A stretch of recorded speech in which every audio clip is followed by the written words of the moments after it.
Всем привет, меня зовут Анастасия Кобызева, я веду новости. В эфире новости, в студии Анастасия Кобызева. Здравствуйте, вот главные темы.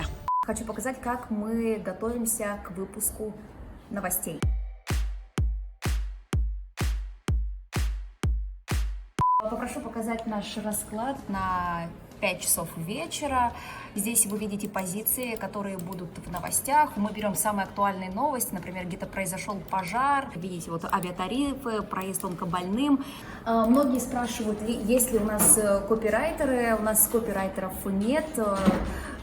Новости все нам ищет шеф-редактор. Мы уже эту новость обрабатываем, пишем ее под себя, как мы ее будем преподносить.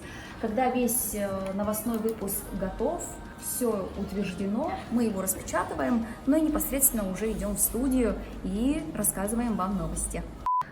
Ну а сейчас мы покажем всю внутреннюю нашу телевизионную кухню. Это аппаратная, это, скажем так, сердце нашей компании.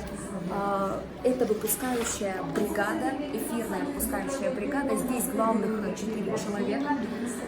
Это наш техник, выпускающий режиссер, шеф-редактор, который вообще следит за всем, что происходит во время эфира. В том числе она высчитывает время, потому что практически все эфиры у нас фиксированы, то есть ровно по 10 или по 13 минут. Ну и, конечно же, один из самых главных людей в нашей... И, конечно же, звукорежиссер, но между собой мы называем его звукач. Пойдемте дальше. Обычно вот так вот перед началом эфира все ведущие лихорадочно пудрятся, чтобы лицо в кадре не блестело, и мы не сияли как звездочки.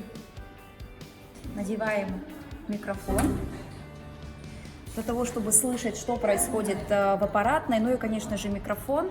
Многие спрашивают, как мы запоминаем такой большой объем информации. Мы его не запоминаем, у нас есть суфлер, вы можете его сейчас тоже показать.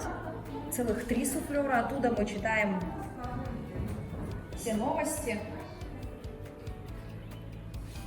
А управляем текстом мы вот с помощью такой педальки. Вот она.